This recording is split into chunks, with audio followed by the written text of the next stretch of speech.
Excellent. So good evening, everyone. We're now streaming the meeting live on YouTube. And to open, I'll turn it over to Mayor Marakis. Thank you, Michael. Well, welcome everyone. I just wanted to come by and bring greetings and say thank you very much for volunteering and becoming part of the Environmental Advisory Committee.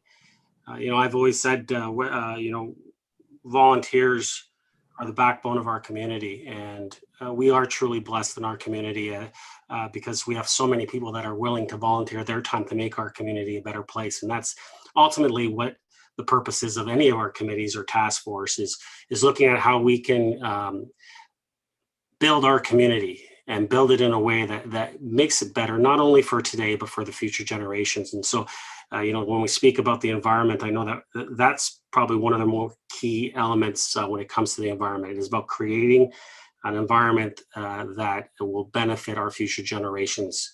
And so I'm thankful for all of you stepping up and taking your personal time to come out here and look at how we can create a better community when it comes to the environment. So thank you very much. I'm looking forward to all the work that you guys are going to do. And I know you guys are going to do some fabulous work.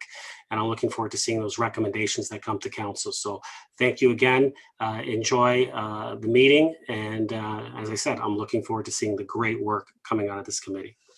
Thank you, Mr. Duran. Thanks very much, Mr. Mayor. Without further ado, I'll look for a volunteer to be the chair of the advisory committee for at least the next year. So if there's anyone willing, I just look for a hand and then I'll get a motion for it. Not everyone at once now. Councillor Gilliland? If no one's wanting to chair, I'm happy to chair if someone wants to vice chair with me. I'm just throwing that out there. So Councillor Gilliland has volunteered to be the chair. Is there anyone who wants to move that motion?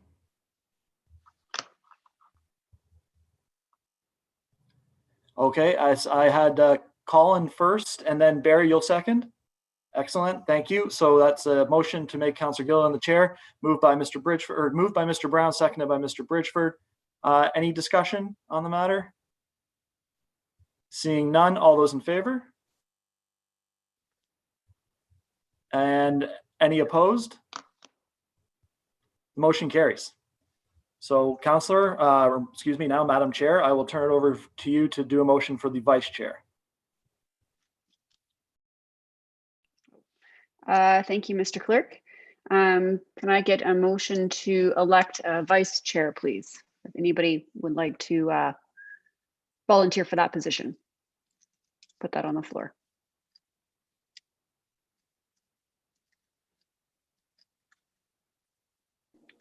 It's a relatively easy position. And you'll definitely have a sheet to help you and guide you if you were to chair, which vice chair in my absence.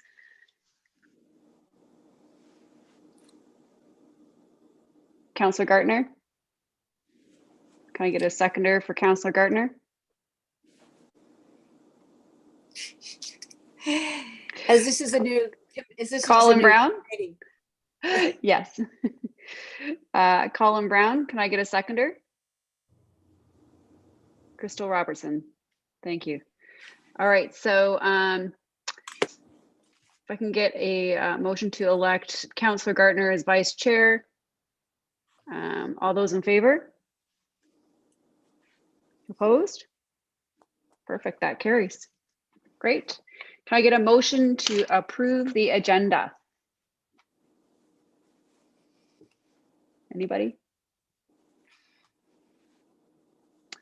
Barry, seconder.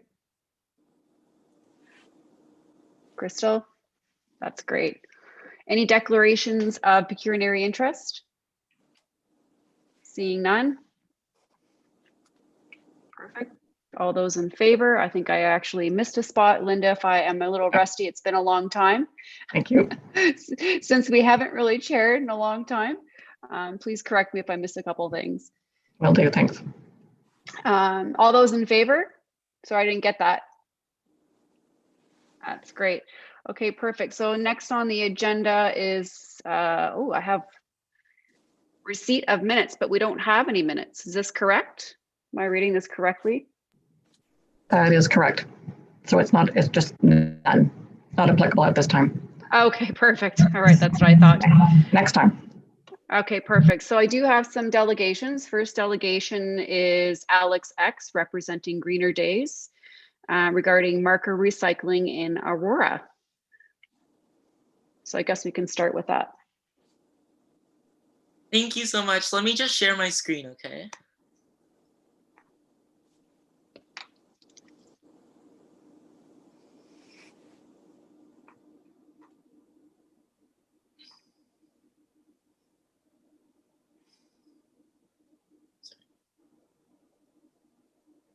Am I able to start now?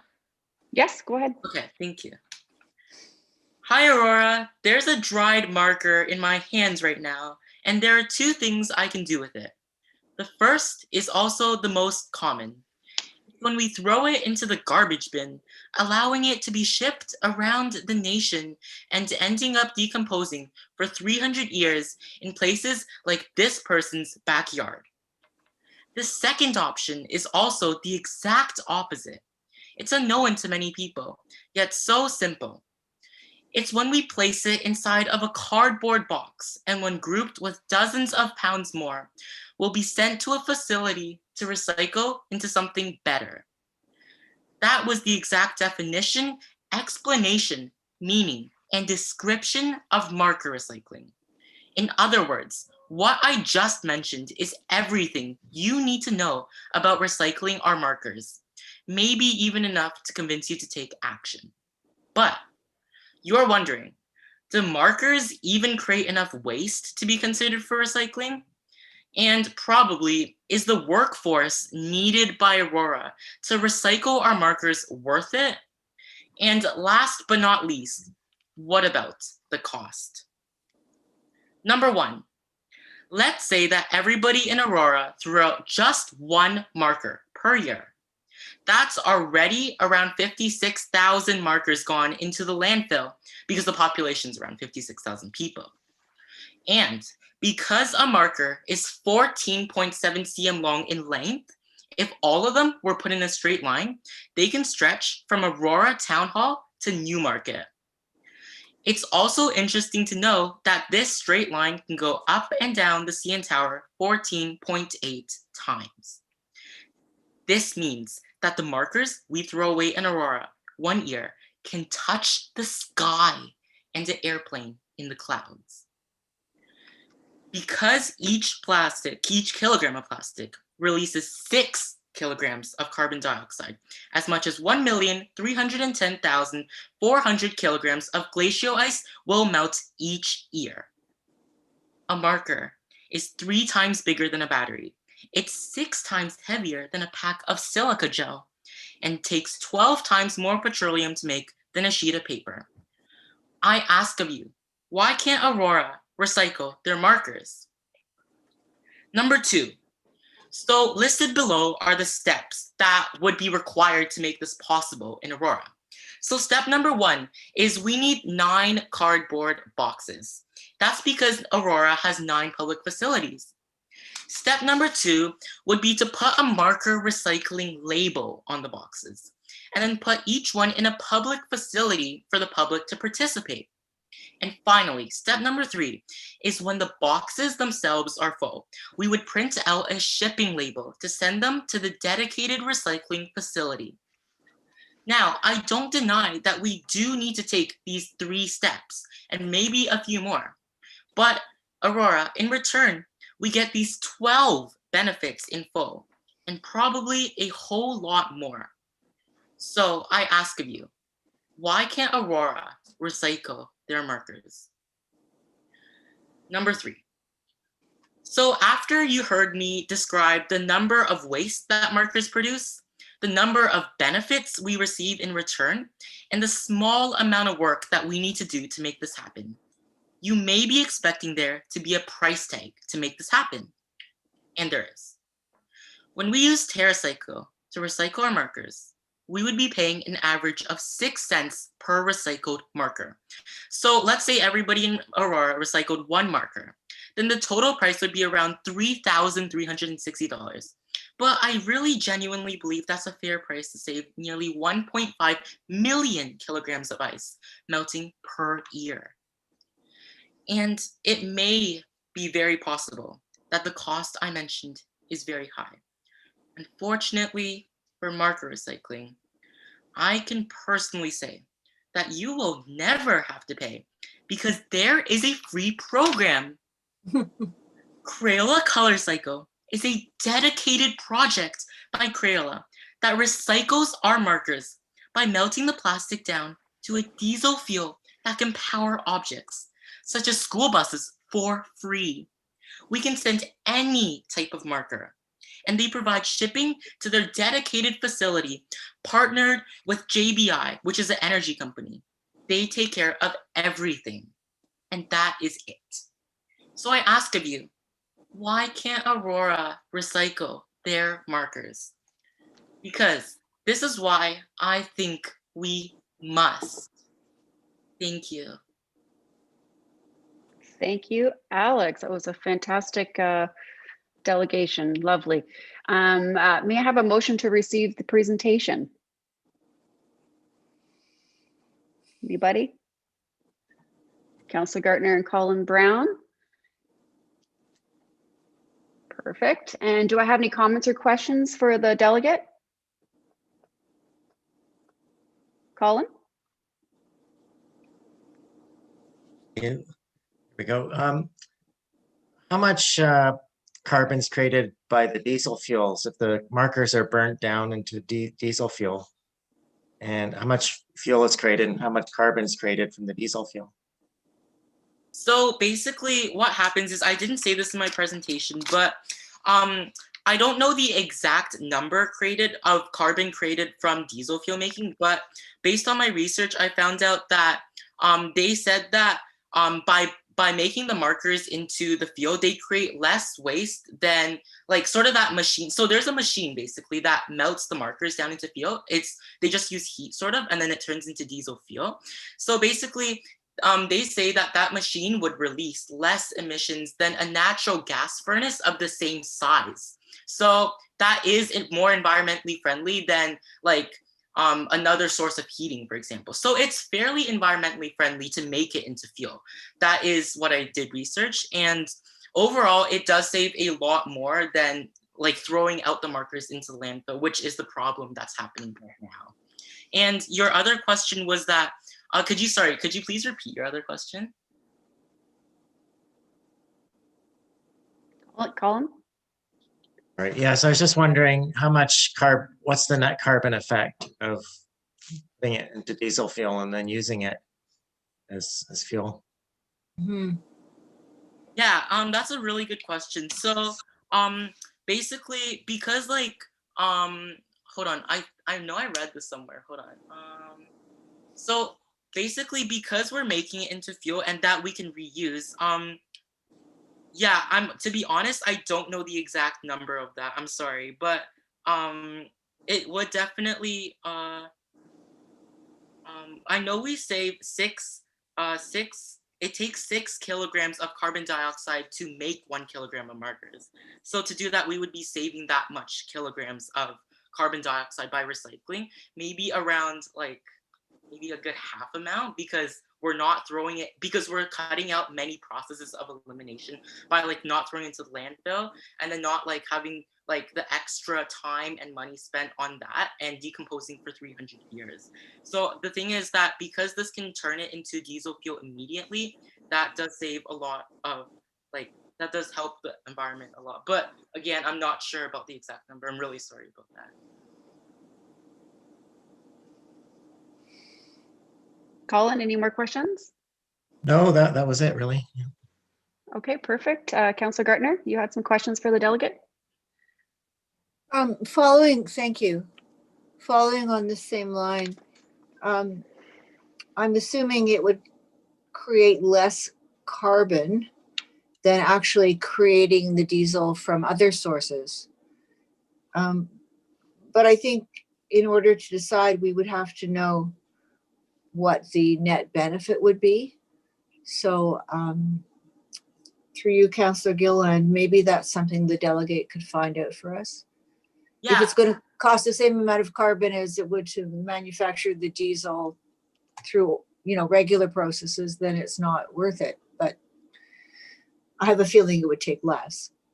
yeah. So yeah, again, I don't know the exact number, but if it's okay with you, if I could have a little bit of time to research that and get back to you, I would really appreciate that. Great, thanks. Is there like a specific person I can contact to give the answer to? Would it be Samantha or? Councillor Gilliland, maybe? Yeah, you could send it to myself or the clerk. They'll pass it on to me as well, and then we can pass that on to the group. Okay, I can send it to the clerk then, because I have. Perfect. Mm-hmm. Perfect. You can do that. Thank you. Thank you. Any other? No problem. Any other questions for Alex? I see someone's hand, but I don't see a name. Red sweater, glasses. Yeah. In a while, all the names disappeared on me, so I don't see it. Oh, Sam. Okay, there we go. I was gonna say, that's fine. I'm Sam. So I have a comment and then I have a question. So my comment, as someone that has spent a good chunk of time studying environmental sciences, is that great presentation. A learning moment is that it is very hard to equate environmental issues to a solid amount of ice melt. So in the future, that is just something that I noted that you may want to stay away from in future presentations, but also it makes a very good point. And my question is why I do agree with marker recycling, but why would we focus it on a town-wide aspect as opposed to something that we could implement as a school-wide? So as opposed to having public drop-offs in, I don't know, Staples, from what I'm reading is a popular place, why wouldn't we collect them from the schools, which I would assume would be the #1 marker producers in the area? Yeah, so yeah, basically for the school's idea, so first off, for the ice comment, yeah, like thanks so much for telling me that. I will definitely keep that in mind. I did get that information from a website, and I wanted to use it particularly because I thought it would really make a more shocking point in my presentation, but thank you so much for that point. I will definitely consider that. So yeah, for your question for schools, so why specifically Aurora? So I think that markers, I sort of compare them to batteries. A city would be really involved with battery recycling, right? I think everyone could agree with that. And that's because batteries are hazardous to the environment, but they're also lightweight. They're not too difficult to collect, to process overall. So I think a marker is the same way. They're not that bulky, they're not too difficult to accept. And the fact is that in general, people use a fair amount of markers. So I thought that it doesn't necessarily have to be the Aurora as a city. I thought if I could bring this to Aurora City Council or the EAC, then maybe we could see what could happen. It doesn't have to be the council, it could be schools. I agree with schools as well. I have contacted school boards and they have told me that to contact schools individually is the best result because principals have a lot of power in this factory. But I wanted to also see what the city, if the city, because my imagination would be a box in a city library or a city community center would also be really effective because people families, when they go to a city community center, when they see that box, then they know they can bring their markers to that place. And I always think of the more places you can bring your markers to, the better. We need more places, and that's always good for everyone. But yeah, I do agree with schools. So if that would be possible, that would also be amazing.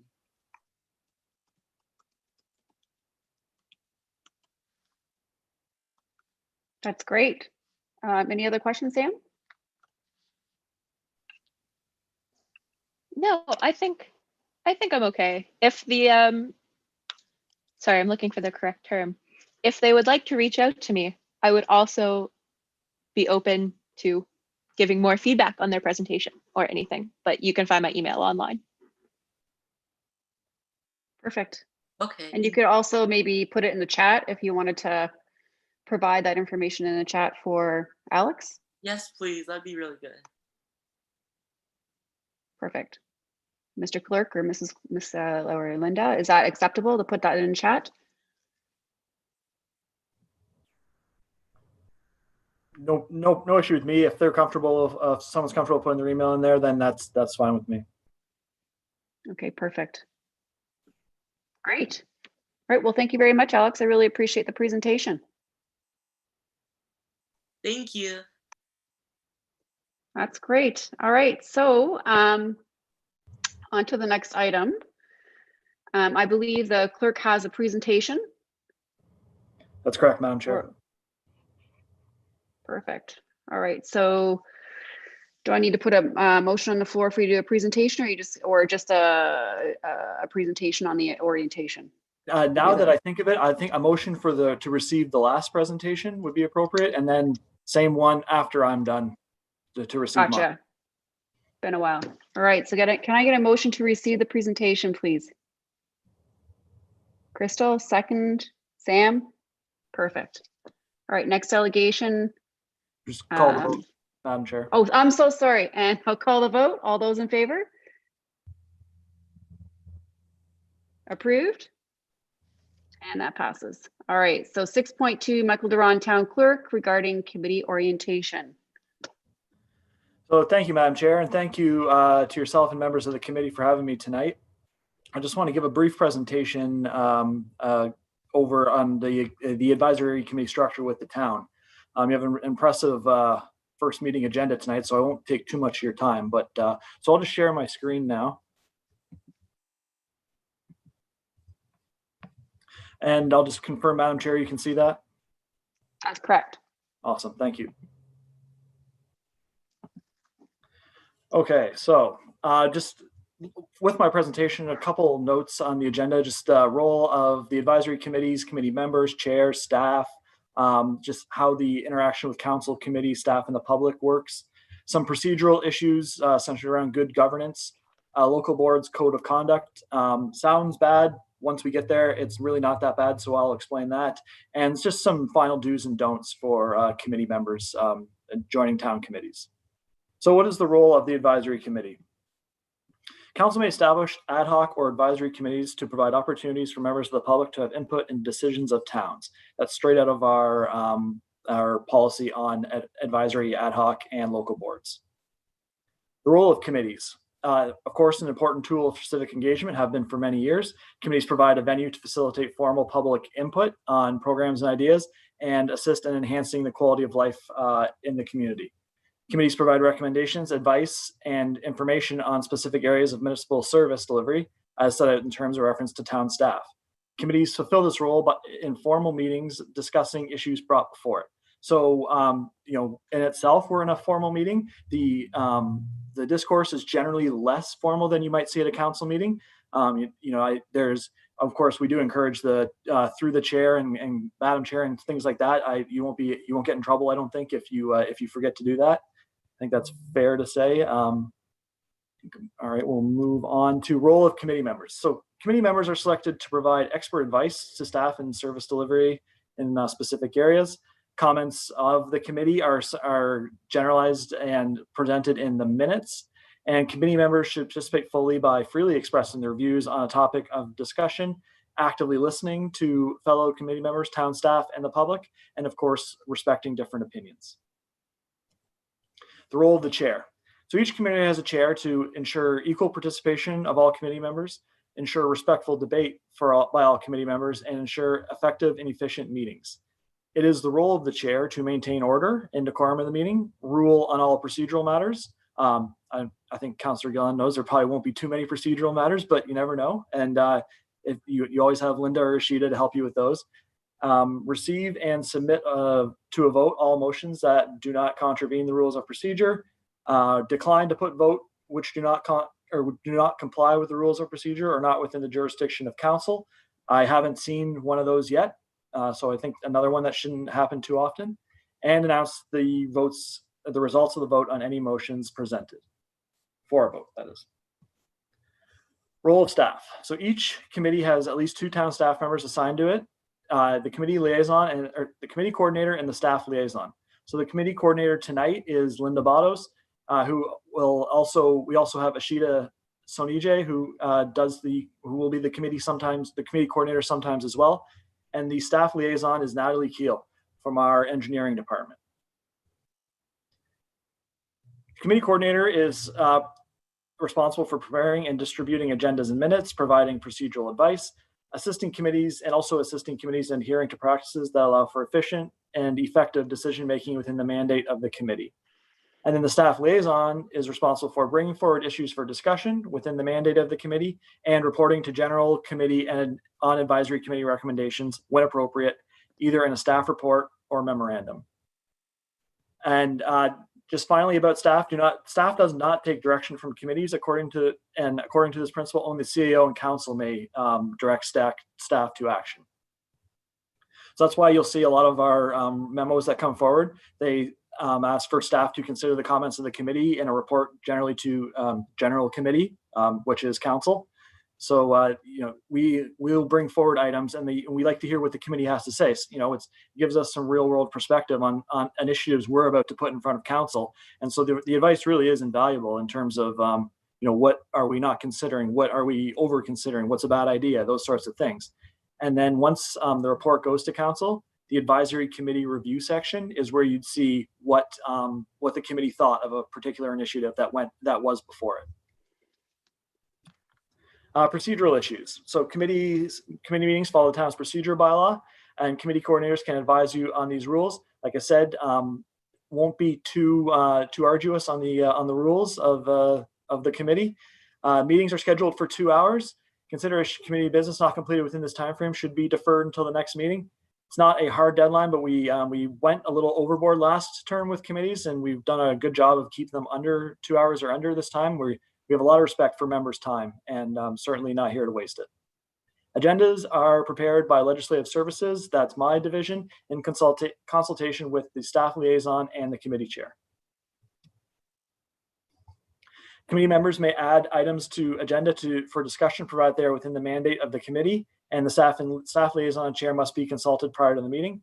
New items that may require significant staff time or that have financial implications may require council direction prior to staff taking action on the item. So that if there's a member of the committee who wants to discuss something, we can put it on as an informational item for a committee discussion. And that's how we don't have new business, because we found new business took up about 40% of committee meetings last term, or it could take up to 40% of committee meetings. So rather than having new business, if there is something you'd like to discuss, we're happy to put it on as an informational item, and so that the committee can discuss it. And committee members discuss issues, pass motions to recommend a course of action to council, or express support for a policy or service approach. Recommendations are not binding on town unless formally adopted by council.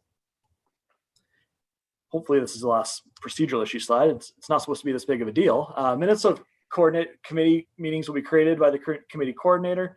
Minutes will include a summary of the comments, discussion points of the committee, and individual comments will not be attributed to anybody. The Municipal Act is very clear that minutes must be done without note or comment.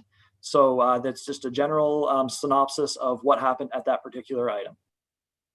Minutes will be circulated to committee members for comment. Staff will consider any comments received and prepare the final minutes. And then lastly, final committee minutes, once committee minutes are finished, they're listed on the GC agenda to be received for information only. So council always knows what's happened at a particular committee meeting. And committee recommendations will be considered by staff and a report to general committee. So local boards code of conduct. This is a new mandated item for committees and local boards in all across Ontario. This term of council is mandated as of the start of 2018. It promotes accountability for all members, and it's meant to be significantly less cumbersome than the code of conduct for council.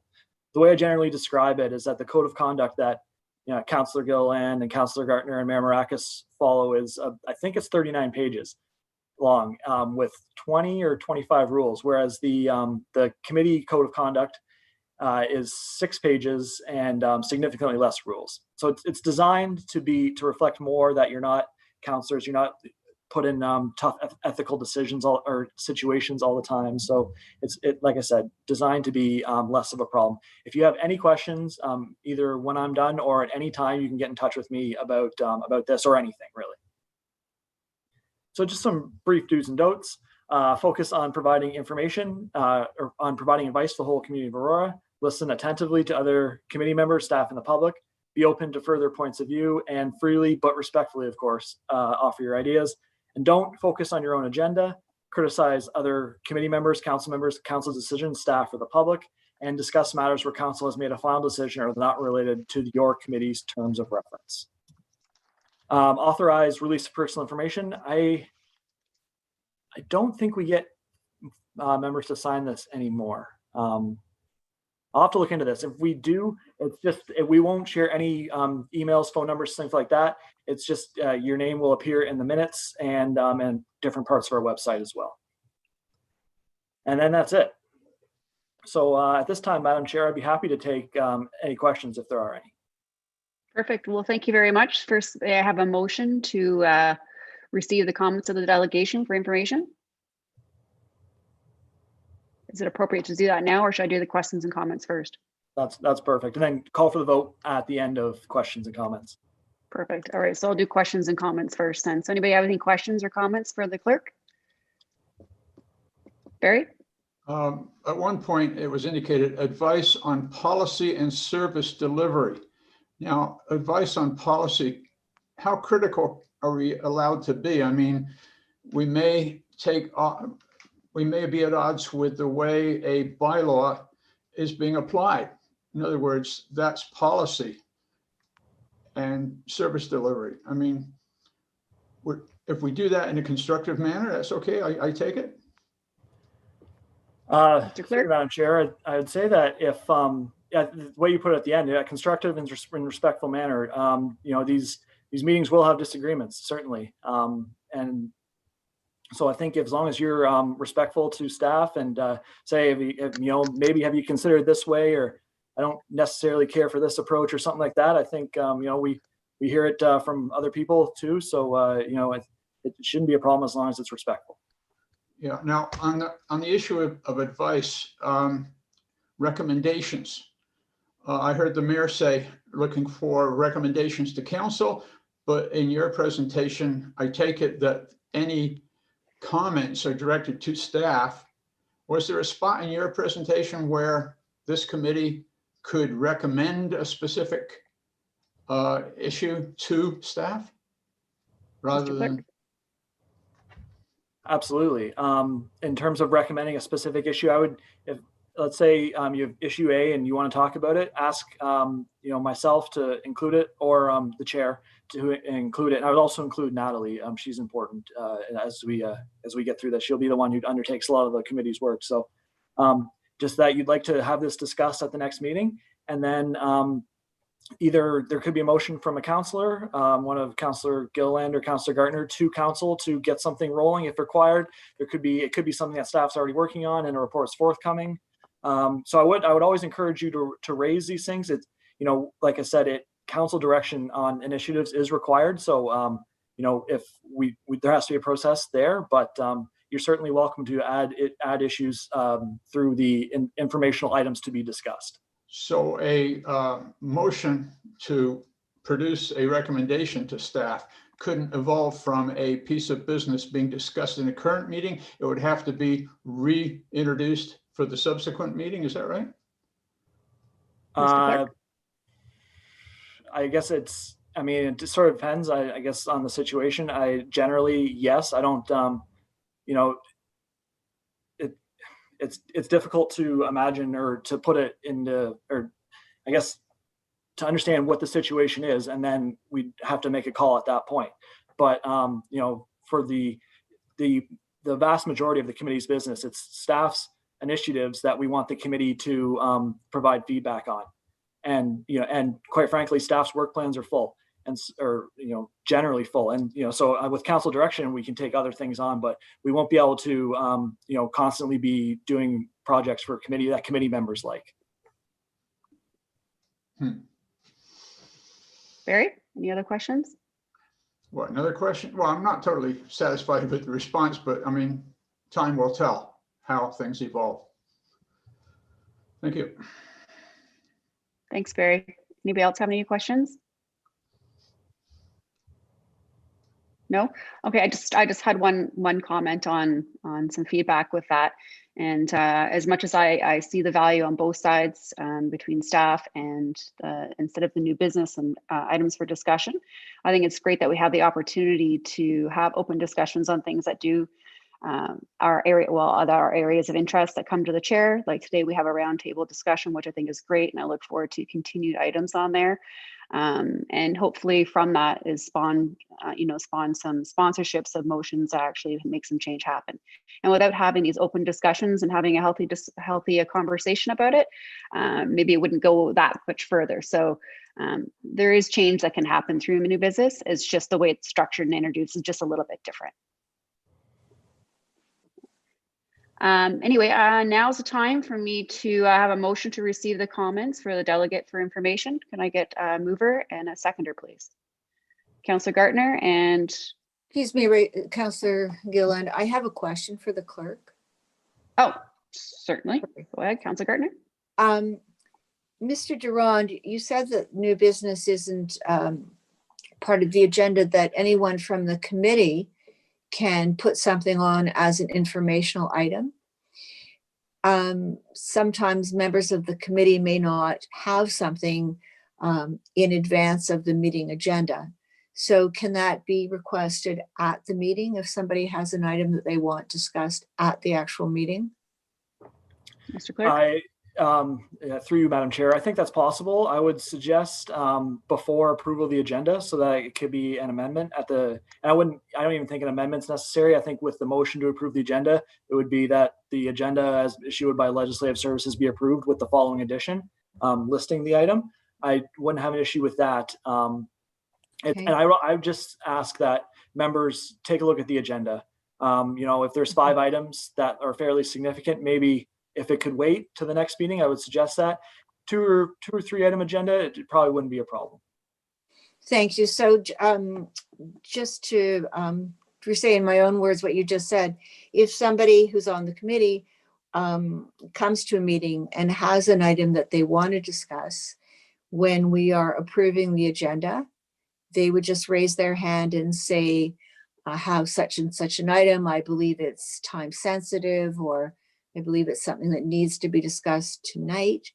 And then the committee could accept that. Thank you. Through you, Madam Chair, I'd have no issue with that. I would, if you know about it beforehand, I would ask that you just do send us an email to put it on. I think that gives members just some research time, for lack of a better term, before the meeting, so they can look up some different ideas, see what's going on with a different issue, or what have you. I think so. If you do know about it beforehand, even if you reply to when we issue the agenda, just to do a reply all saying, I'd like to add this tonight in a few hours, even a little bit of time, I think would help the committee or members. Thank you. Good idea. So they would just email you. Yep, or the no person problem. who's issuing, or Linda, or whoever has sent the agenda. We're going to make sure that the staff liaison and committee chair are on board with that. But yes, that's no.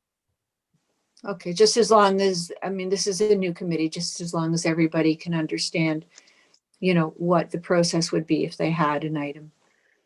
That's correct. Thank you. Or they could also go through the chair. They could speak to the chair about it as well. Thank you. There. Thank you. Perfect. All right, so can I get a motion to receive the comments of the delegation and the comments to the presentation? Can I get a mover and a seconder, please? Can you speak? Your name's disappeared. Oh. I don't know why I can't see the names unless you talk. Oh, sorry, it's Crystal. Crystal? Oh, I still don't see it, but okay, thank you. Crystal is a mover. Who's a seconder? Okay, and your name? I think it's me, Ashley. Ashley. Okay, perfect. I'll get to know your names by your face soon. Your names just weren't popping up for me. Perfect. I'll call the vote. All those in favor? Opposed? That carries. Perfect. All right, so we're back to matters of consideration, 7.1. I'm kind of excited about this one. memorandum for energy and climate change analysts regarding Town of Aurora Community Energy Plan. First, we'll have a presentation by Susan Hall, partner and project lead, Lura Consulting. And Natalie, would you like to make the introduction? Yes, thank you, Madam Chair. Just a quick intro. The town retained Lura Consulting in 2019 together with ICLEI Canada and Wood. The project was funded by the the Ontario Government Energy Program, and together with FCM, which is the Federation of Canadian Municipalities. Tonight we have Susan Hall, who is a partner and project lead at Lura Consulting. She'll be presenting. We also have Megan Meany, who is the executive director at ICLEI Canada, for any technical questions you might have from the project. And we also have Caitlin Rogers, who is the climate and energy planner for ICLEI Canada. So we are seeking comments tonight for the community energy plan. The project has gone to the general committee for discussion earlier this month, but we are, seeking comments today, and we will consider any feedback from you today into the plan. So Susan, I don't want to take your time allocation. If you want to start your presentation. Sure. Thanks, Natalie. Good evening, everyone. I'm just going to share my screen.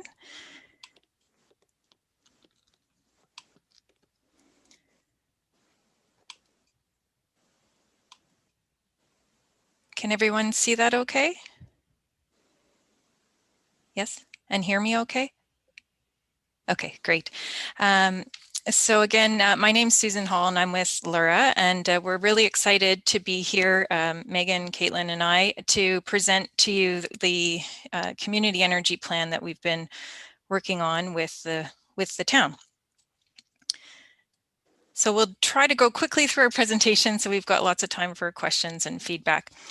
Just wanted to start at sort of the highest level, if you will, just thinking about climate change and the climate change impacts that we're experiencing as cities and towns in Ontario and around the world. This is research on the right that was completed by the Lake Simcoe Region Conservation Authority, and they took a look at climate projections out to the year 2080 for the whole watershed. And what their research is really telling us is that we can anticipate that our climate will be warmer, wetter, and wilder in the future. And this has impacts not only for things like flood events and storms, but it also has impacts to our infrastructure. Part of the process of developing the energy plan was to take a look at the cost of energy. So we often think of greenhouse gas emissions from an environmental lens, but there's definitely a cost to how we use energy as well. So you can see here that municipalities around the size of Aurora's, the community-wide, so this energy plan spans all of the community, not only the town of Aurora's corporate expenses, but what occurs within the community. You can see municipalities tend to spend around $243 million. We did our baseline research in 2018, and for Aurora, we estimated that it was approximately 178 million. One of the main things with this is that money really leaves the town. It leaves to other parts of Ontario, it goes to other parts of Canada, and it can go into the US. So when we think about reducing our emissions or reducing our energy consumption, we can think about reducing the cost, but also ways to keep more of that money locally in Aurora. So we've talked about climate impacts. The other thing we need to think about when we're designing a plan is population growth and ensuring that the environmental impacts of that population growth are considered within the plan. In 2019, the town declared a climate emergency, and that was really recognizing the impacts that climate change is having locally and globally. And by declaring the climate emergency, the town deepened its commitment to reducing emissions. So this plan supports that declaration and provides a pathway to reduce emissions in the future. We've talked about economic benefits, but the other thing to highlight is just by having a plan, it opens doors to some funding streams that the town will be able to access. So we often think about tackling energy or emissions from what the town can do, which is a good place to start. And that certainly can happen for emissions that are related to the town's facilities and assets and operations. However, that only accounts for about 1% of all community emissions. So the Conservation Demand Management Plan is a great spot to look at the reduction of energy through the town's operations, and certainly will contribute to the community-wide scale effort, but this plan is intended to look beyond that, and this will be one piece of that puzzle. As Natalie mentioned, we had funding for the plan through the Ministry of Energy and FCM. The plan was developed over 2 years through a 5-stage process. We worked with a stakeholder working group, and Councillor Gilliland and Barry were parts of that group. We worked through all 5 phases with our stakeholder group to ensure that the plan we were developing was a good fit for Aurora, and brought the plan as well to the Community Advisory Committee in the fall. And then, as Natalie mentioned, we went to General Committee in January. So Caitlin, I'll just ask you to go over the energy use. Yep. Okay. Hi, everyone. So I'm going to briefly review in the next couple of slides where and how energy is consumed in Aurora, the emissions profile for the community in 2018, and the projected emissions to the year 2050. So this first graph depicts where energy is being consumed by the community by subsector. You'll see that the largest consumer of energy is from residential buildings at 45% of all the energy consumed. This is followed by private vehicles at 26%, and then a smaller piece of the pie for industrial buildings at 13% and commercial buildings at 16%. Transit, the bus system and the GO train make up less than 1% each, so it's a very small piece of the total energy. So this energy profile is somewhat common for communities in Ontario, but it does show, the opportunity to where the opportunities lie for energy conservation and where to make the biggest impacts. So this slide shows the greenhouse gas emissions by sector. So they have the 3 major sectors. Buildings make up 54% of all the emissions from the community. Travel or transportation make up 37%, and then waste makes up a smaller portion at 9%. So if you look at this, you'll see that really we're showing also where the community would need to focus in order to make the main reductions in emissions. And then this slide looks at, so if you look at 2018, that's the same emissions profile. So this is emissions. That's the same emissions profile that you just saw in the previous pie chart at 2018. It's projected out. So what would emissions look like going to the year 2050? So you might expect that this would be like a steep increase. It is based on population and employment projections from the town for the town. You would expect maybe that would, because their population's expected to increase, that this would be higher. What you're also seeing behind in the modeling of this is that there's also assumptions based on fuel efficiency, based on the Ontario Building Code, and other sort of regional trends that are going to kind of offset that steep growth in the case of Aurora's emissions. What's also important here to see is that the green line that goes through is the federal target. So it's stipulating a 30% below 2005 by 2030, and then 90% below 2005 by 2050. So in this case, we've done, instead of 2005, our baseline is 2018. So we're placing those same reduction values onto Aurora's emissions to show how far Aurora would need to go to meet those same reduction targets. Great, thanks, Caitlin. So the plan has 14 different strategies under these various categories, and together they achieve a 22% reduction in emissions by 2030 and a 65% reduction by 2050. We can come back to any of these strategies in our discussion as well. So strategies for homes, we have new homes and existing homes. For new homes, we're looking at a green standard to encourage higher efficiency. For existing homes, we are suggesting the design of a voluntary deep retrofit that really looks at the whole home's energy use. Similarly, for businesses and institutions, the same two types of programs for new buildings and existing buildings. This also includes a strategy on commissioning and recommissioning programs for businesses, institutions, and apartment buildings. And then for industry, they are very focused on energy performance in the first place. So we've suggested that facilitating ongoing energy efficiency improvements in line with sort of their trends already. We've proposed conducting a feasibility study to implement a low carbon fuel district energy system in areas that have high heat demand. This will require a bit more study to ensure that that's a good fit for Aurora. And then the other area that had quite high emissions was the travel. So we have two that focus on moving people out of personal vehicles into other forms of travel, and then looking at the emissions associated with personal vehicles, moving towards low carbon vehicles and becoming an electric vehicle ready town. We have strategies for waste and renewables. So for waste reduction, this is done through York Region. So we're suggesting to continue to reduce waste generation by residents and businesses, and to increase that waste diversion rate in line with the programs for the region. And then renewables is really focused on increasing the adoption of solar energy. We have a couple other strategies that are not quantified in the modeling. So we have land use planning, which is very important because that can lead to compact mixed use land developments, and that sticks around for a very long time. The importance of carbon sequestration, and then as a last piece would be carbon offsets.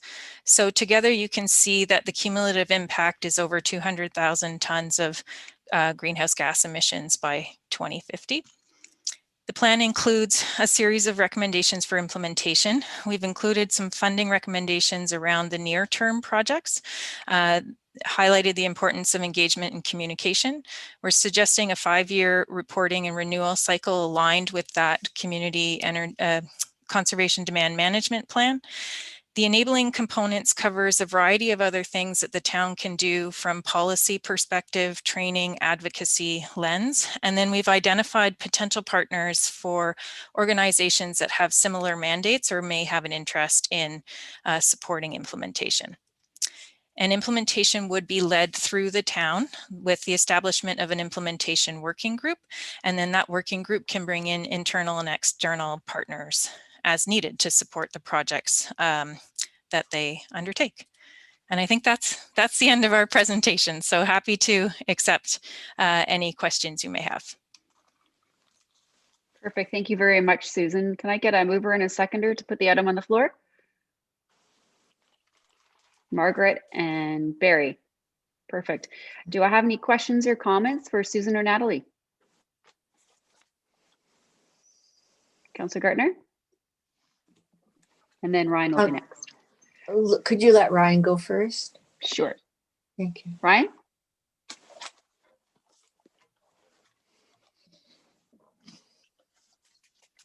Ryan, you're on mute. Can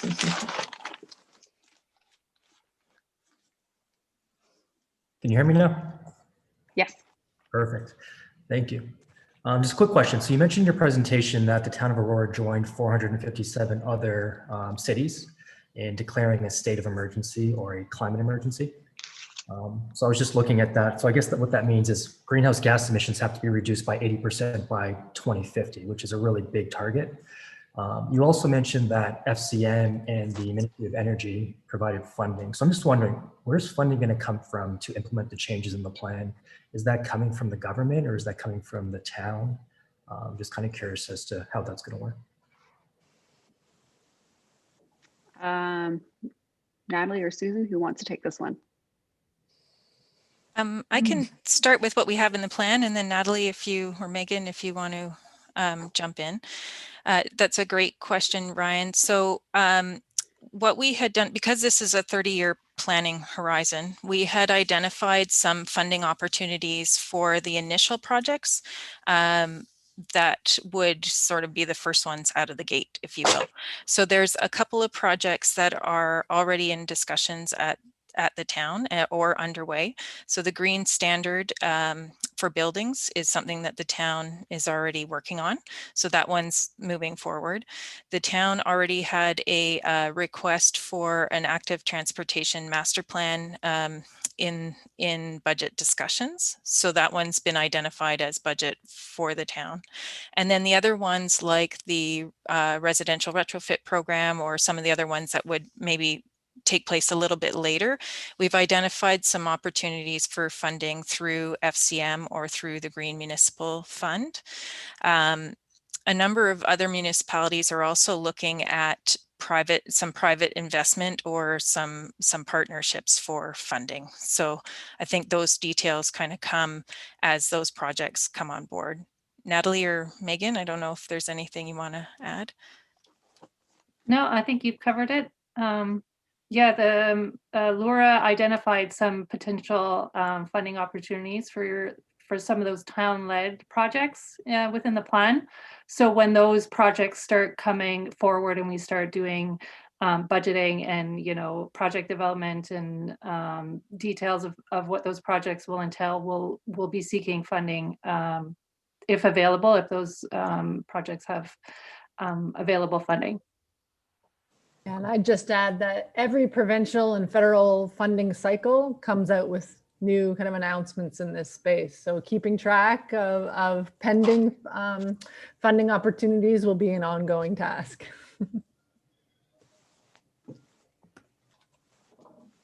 Sam, Ryan, any other questions? Yeah, I actually had a couple others. One is taxpayer dollars. Is part of it to incorporate I guess taxpayers in terms of paying for some of these upgrades or some of these initiatives, or is it strictly coming from the different funding sources that you identified? We would ideally try to seek funding, and then if that's not available, we would go through our regular budgeting process that has like an internal process, and then it goes to council for approval. So if those projects go through that process, then yeah, that's where we would seek funding for the projects. Okay, sounds good. Thank you. That's all I had. Oh, perfect. Anybody else have any questions? Or Councillor Gardner? Thank you. This is a very complicated subject. So going back to your question, Ryan, we have in the report that about voluntary deep retrofits for homes that have, you know, existing homes. So that at the moment, unless the government comes up with a subsidy, would be up to the individual homeowner. You know, I think just like with converting to solar energy or alternative energy, there is a payback to that. But it at the moment, it would take money up front from your pocket. And with all of the things that are in the plan, the idea is to make them part of our capital budget. So every year we decide what the town is going to spend money on. So and those projects are in the capital budget, but in the capital plan, but it doesn't mean Rachel and I and the rest of council are going to improve them. So if we approve an item, then it has to go to budget, and then we have to discuss whether we want to spend any of your money doing it. So it's quite complicated. It's going to be probably all the levels of government, plus you wanting to do improvements that will benefit you financially over the long term, and also from your tax dollars. The other thing, and I did discuss it did talk about it at the meeting, and I would like just to present it to you. I recently heard a program on the Ideas show of CBC Radio, and since then I've read a lot about this. And the minerals, there are a lot of minerals that go into electric car batteries: lithium, cobalt, nickel, graphite. And these minerals are mined, and it's called deep mining. in South America and Africa. And so that is associated, unfortunately, with air and water pollution and sometimes problems with food crops and child labor. So my question at council was, and also if, in order to speed up the supply of lithium, if we need a lot, we have to burn fossil fuels. So the question to the consultants was, is there an overall benefit?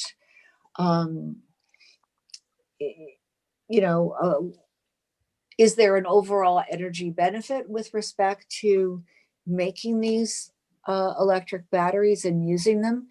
It's a really easy solution for us because we just put the batteries in the car and we think that we're saving energy. But I think that the consultants called it embedded emissions. So those are emissions that are required to produce the batteries that come to us. So I don't think it will be popular on council, but I think Councillor Kim and I raised that. I know Councillor Gilliland knows about that. So, are we disadvantaging one part of the world to bring advantages to us in North America? And I think when we go through all of these things, we need to keep that in mind. And to the consultants, I don't know if you were able to find out if the costs of those embedded emissions, and that's not to mention the social costs to the people who have to mine these. Were you able to find any more information? Through you, Madam Chair. Susan? I'll start and maybe turn to Megan and Natalie again, because I know, Natalie, you had a good answer on some of the pieces about electric vehicles. Yeah, I think, the question about embedded emissions. So these types of plans don't look at embedded emissions at this point in time. They really focus on the emissions once they're within your community. So I appreciate that, the global lens and the social aspect of it, and certainly something to think about as you move forward with your plans and processes.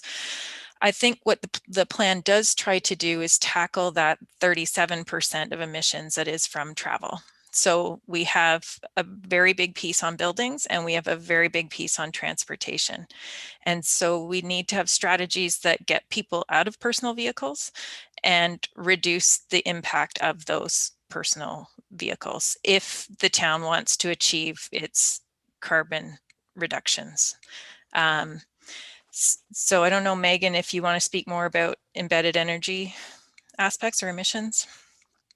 I have one element around sustainable procurement practices, and then I was hoping Natalie could touch on the analysis that she saw.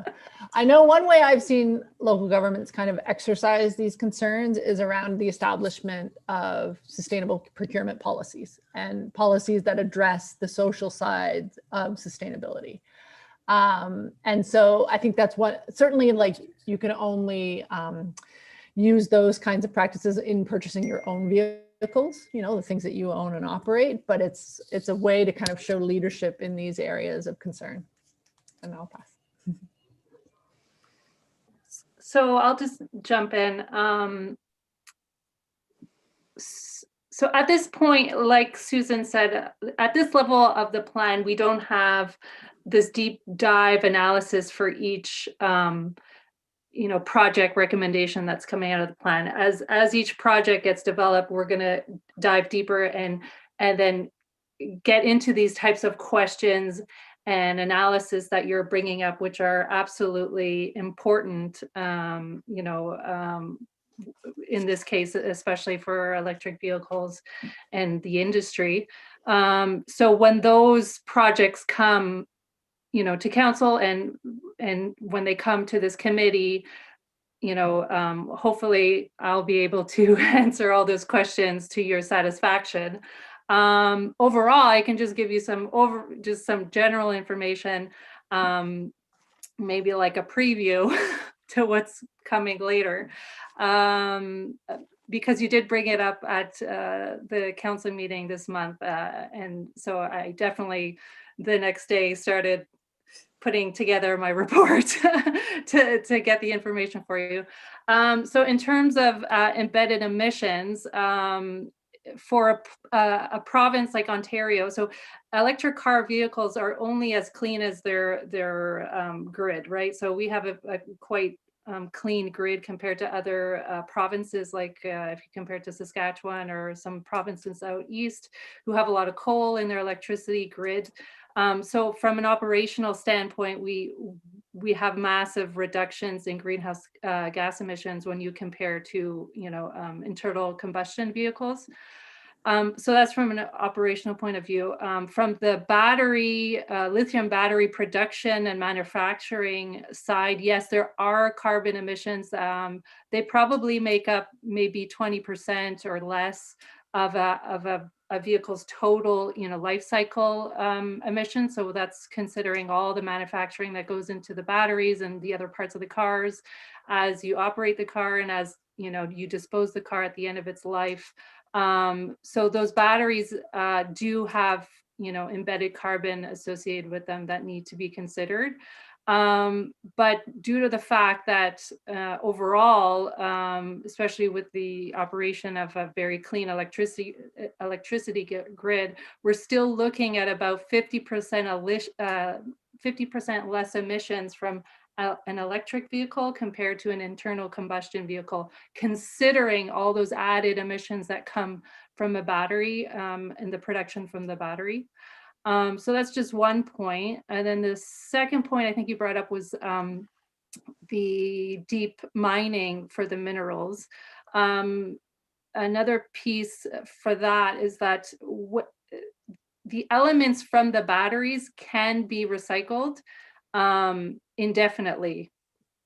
So meaning once those recycling systems get developed, which they haven't yet so far, it is still a new technology, but they are absolutely going in that direction. There's, companies that are popping up near the Tesla manufacturing plants to do exactly that, is to take the old batteries back and recycle them and then sell them back to Tesla. So they are popping up, and it is something that's unfortunately not ready, in 2021, but it's an industry that is growing very quickly to address this kind of waste. And also the market price for these minerals that are required and these elements required in the batteries are very volatile. So, car manufacturers or battery manufacturers, they don't want to go to the market. They want some stability in the prices. And that's potentially where these recycling systems will fit in, because they'll be able to provide more consistent pricing for these elements. So something that's moving, it's moving quickly. There's announcements almost every day of different car manufacturers putting investments in electric vehicles. So a lot of changes all around in the entire market. So we'll have to keep a close eye out on it. Great, thanks, Natalie. Any additional questions? Could I just do a follow-up on that, please? Sure, Councillor Gardner. Thank you so much, Natalie. You are wonderful. Right now, it's very hard to extract those minerals from the batteries. Very expensive. So I appreciate you keeping us up to date on what new developments will happen, because I can see that the car manufacturers would like to reclaim those minerals. And then it's just then it's, I don't know what you put on, polluting water and air of the people who are doing this work, but that's not what we're into right now. So I think that's it. Thank you, Councillor Gardner. Barry? Yes, I'd just like to add that that 65% to 80% gap, there's a lot of hope being placed on new technologies. Now, there is one new technology system that's coming online. It's hydrogen fuel. Don't think of the Hindenburg, because it's not natural gas. If you do have a hydrogen problem, the flames go up in the sky, not across the ground. hydrogen fuel cells are already being applied to what they call fleet vehicles, because the method of refueling is greatly advantageous with hydrogen for fleet vehicles. It's like gasoline. You pump it in, you've refilled within minutes. For electric fuels, electric batteries, the personal vehicle has to recharge overnight. Now, if you're operating a taxi fleet, a truck fleet, or a bus fleet, you can't be recharging those batteries through the course of the day, but you can refill your hydrogen fuel cells very quickly through a pumping system. So that's online. It's already being promoted by the Ballard Fuel Cell Company out in BC. They have test fleets in China and other countries. Canada's just coming up to speed federally on it. The province of Ontario has put out a talking piece for the hydrogen system. And it's certainly going to play a part in closing the gap between that 65% and 80% in the second half of that time span we've been talking about. Thank you. Thank you, Barry. Sam? Yeah, so I have a couple of points. One, that I really did like the plan. And I think that just a comment, I think that as much as we focus on the consumption of environmental goods, which is very important, I do agree, Councillor Gardner, that we do need to look at the holistic life cycle of it all, but I would like to see that energy carried forward into other things that apart from environmental goods onto the council, because I find that oftentimes in environment, we are very hesitant to put things forward because we're like, well, how good can it be if these bad things are still happening? And I think that when looking at those things, council, like looking at the Library Square project and the furniture that's chosen, should also, that energy should also be held to decisions like that. But my main point of, or main question about this energy plan is, did you guys consider green roofs as opposed to things like solar panels, which also take minerals? And green roofs can be a very effective option, especially in winter climates, for energy savings. Susan, do you want to take this one? Sure, I'll start and then others can jump in if they'd like. Yeah, green roofs are great. We focused on solar because we really were focused on applications across all sectors. So a green roof needs to have a roof that's big enough and strong enough to hold it, for the most part, most applications. And they have the benefit of some of the other sort of climate, water retention, different plant species, that kind of thing. So they have some other environmental benefits. So I don't think they're necessarily, precluded from being part of the climate solutions that you apply in Aurora. We just focused on the application of solar in this case.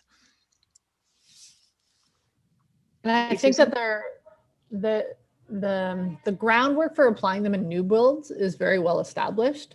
So I can imagine Aurora going forward with new builds. We'll consider that readily. Retrofitting existing is not nearly at the same kind of place as new builds are.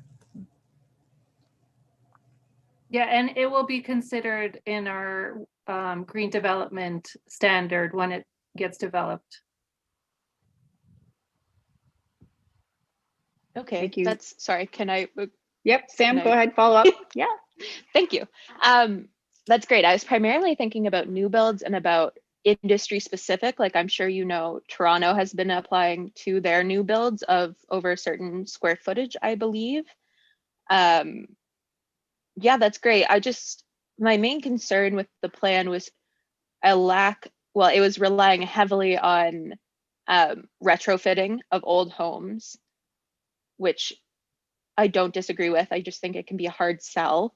And as well, just a lack of natural infrastructure implementation that I think could even be applied to things like implementing bike lanes or encouraging people to walk or cooling sections of the city using all those methods that I'm sure you guys know far more about than I do. But yeah, the lack of natural infrastructure was just something I noted that was a concern for me. But yeah, that's more of a comment than a question for you guys, I guess. Sure. Susan, I don't know if you want to touch on the master active transportation plan and maybe incorporate a little bit of that. Yeah, so a couple of things. Yeah, the role of natural assets, I guess, in the plan are kind of under that carbon sequestration lens. So there's certainly protection of the natural spaces and integration of green infrastructure you could think about under that aspect. And I think there is a focus on things like residential retrofit, no question, because when you look at the residential consumption, it's quite high, right? That's a very big piece of the pie for your emissions side. And when you look at your existing buildings versus new ones, you've got a lot more existing buildings than you do necessarily new ones coming in. And the new ones coming in are built to a higher code than those ones were that are more efficient. So that, that's sort of the lens of focusing on elements like the residential retrofit for existing buildings. And then elements for active transportation, we did include things like some of the trail connections that tie into some of those natural assets. And we did have some good discussions in our stakeholder working group just about making sure there's good connections and that we can really encourage people to make it easier for people to choose to not use the car and have some other options that are good for both them and the environment. And I was just going to add, this is the understanding about carbon sequestration in natural spaces is an area that's evolving really quickly. In doing the community energy plan, sorry, I got kids in the background. We were following kind of generally accepted and standardized procedures for how municipalities do this accounting. And there definitely is a big need to kind of understand better the carbon sequestration from local assets. And I think this area is really evolving, and we're going to see lots of development in the coming years from it. And Aurora will certainly be kind of connected into that. Sam, any follow-up? No, that's great. Thank you so much. I worry about Aurora and this plans and eco-classism and the ideas of these new implementations. It's a fine line between implementing great things and making them feel equitable. And I know you guys know that because it's a huge issue throughout. But specifically on new builds, I was a little worried about how the town will regulate things like rent on new buildings that can oftentimes tax and fee against new homeowners, as opposed to including those environmental benefits as a typical building code, if that makes sense. But no follow-up. Thank you so much for answering my comments, questions, and concerns and more. Thanks, Sam. I have Colin and then Ryan. Colin? Yes, I had a comment about the electrical car issue. I think the companies are going to be pressured more and more by consumers who are interested in sustainable development in the first place. That's why they're right now typically buying electric cars, or if not typically, at least a good percentage of them are. So I don't think Aurora should concern itself too much with that. I mean, there's problems with every technology. Our computers are using some of the same minerals that we see in the electric cars, and we're not saying we're not going to have computers anymore. We're just going to go by telephone. So I think we've got to, right now, electric cars is where it's at. I agree with Barry that hydrogen car has great potential. There might be some hydrogen for mass transit available or something along those lines. But right now, I think electric cars have to be something we consider very seriously. I was confused by the numbers, our percentages. This is what we're going to try to reduce our carbon input by. How do our numbers compare with the federal government's? They were using 2005 as a baseline. I think, and by 2050 wanted to be down by 80%. We're saying 2018 and down 65%. If we just married our goals to the federal government's goals, and my follow-up question to that is, was there a consideration of trying to sort of shoot for the stars and say, look, we want to be a net zero town like Vancouver's trying to do? So those were my questions. Susan? Sure. Caitlin, if you don't mind, do you want to talk about the alignment with our targets, and I can speak to the shoot for the stars part afterwards if you'd like. Sure.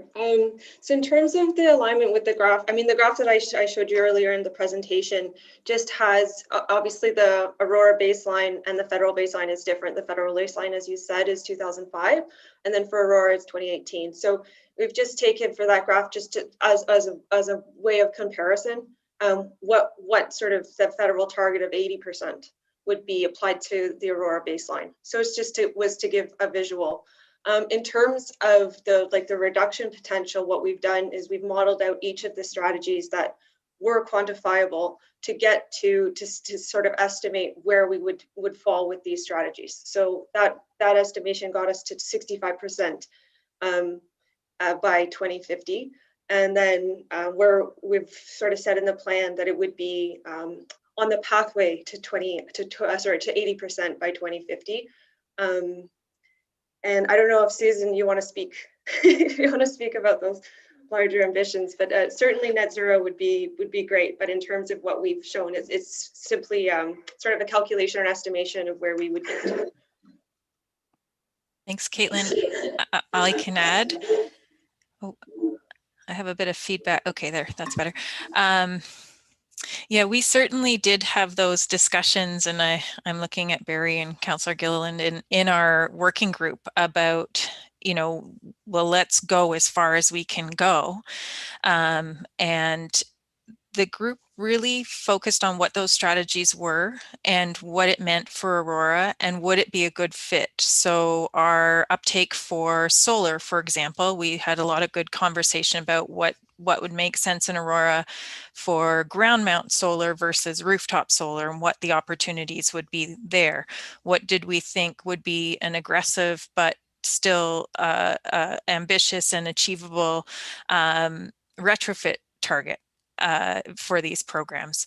So the working group really talked about wanting to be able to show some progress and move this forward. And if you overshoot, that's an awesome that's an awesome thing that, that would be fantastic. But they really wanted to be able to demonstrate some progress as these programs move forward. You follow up, Colin? No, I mean, I suppose it's there's a lot of assumptions on any targets we go for, and whether or not depends on how things will break. But I'm just perplexed. Though, why not say we're going to try to? If that being the case, why don't we say we're going to shoot for net zero? This is what we've identified so far, and this gets us 65 or 80%. And okay, guys, we've got 20 years now to come up with how we're going to get to net zero. Thanks, Colin. Ryan? Yeah, so I had a comment and a question. First, I think the plan's really well done. It was a good read.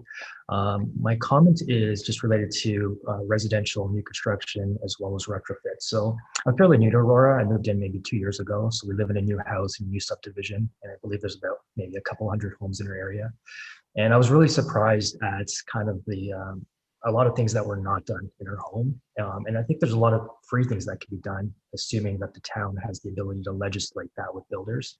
And just some of the things being like, shower heads in our house, low flow toilets, low flow shower heads, Energy Star. Our house is not built to Energy Star standard, which I find is really astonishing. But there's so many things that can be done that would cost absolutely nothing, just by legislating builders when you issue their permits to go above and beyond a little bit.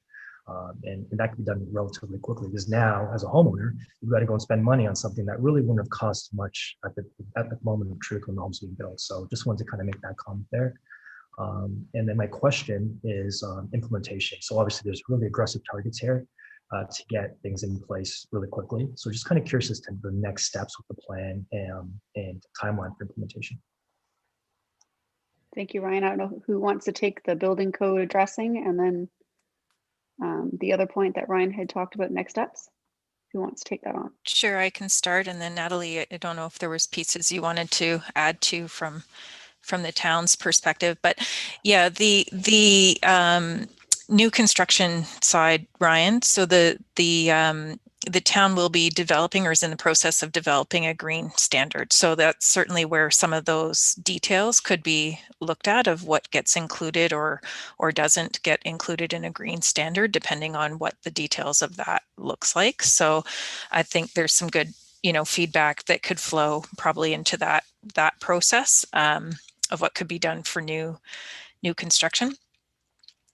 And then on the implementation side, we've really focused on the near-term projects. Again, so those ones that are like green standards already underway, but active transportation was one that was in the near term because it's already been in the budget discussions for the town. So it would go to that implementation working group we showed at the last slide, is sort of the coordinating body within the town for all projects moving forward. And that's the connection across the various disciplines, because as you can imagine, the actual project leads may be different. It may not always be Natalie who leads every aspect, but she's certainly the one who would be that function within that working group to kind of bring it all together and make sure that implementation is moving forward. And I would say each of these projects, as I think Natalie mentioned earlier, or actually maybe Councillor Gardner, would go through the budget approval process to move each one forward. So we had included anything that was a new program. The emissions reductions actually only start in 2022, Caitlin, I think it's 2022, right? Or beyond. So we built in a bit of that lag time, if you will, on your emissions reductions so that these programs can get up and running. Natalie, I don't know if you want to add anything. No, I think you said everything. Okay. That was great. Perfect. Ryan, any final follow-up? No, thank you. That's it. Great. Any other further questions or comments? We're good? All right, so I'll call the vote. All those in favor? Opposed? That carries. All right, well, thank you very much, Susan and Megan and Caitlin, for coming today for this presentation. Thank you so much. Item 7.2, memorandum from Manager Parks and Fleet regarding greening the fleet, Green Fleet Action Plan. And if I can have a mover and a seconder to put an item on the floor for discussion. Barry? Seconder? Crystal? Perfect. Would staff like to speak to this item first? Sarah? Yeah, through you, Madam Chair. I'll just give a brief overview and introduction of the plan. Maybe I'll pull it up here. Yeah, bear with me sharing screen.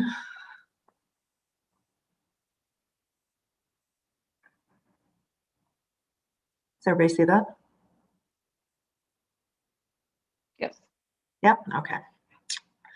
So our Green Fleet action plan, it kind of came about, it's been a conversation for a little while. Came to fruition through the Green Fleet, the fleet management strategy that we had a consultant perform in 2019. So there was a recommendation within that plan for us to develop a Green Fleet plan. Also, through the SEEP plan, which is the town's environmental plan, the initial plan that's got going many years ago, there was a recommendation to develop a Green Fleet plan through that. Conservation management plan also had a recommendation in it. So there were lots of things kind of leading us down this path. So the fleet management strategy actually had a fairly comprehensive section that spoke about a green fleet plan. And the other municipalities in York Region are also under the process of developing plans. So we had, in consultation with them and our green fleet management plan and the consultant, staff took on the initiative of developing a plan. So fleet actually in the town of Aurora is 15% of the makeup of the greenhouse gases. Not a large percent in relation to the facilities, but is significant enough that there is a fair bit of room for reduction there. We have decided to reduce our greenhouse gases. That's our target for the first between 2021 and 2028 for a 50% reduction. We think that's achievable and feasible.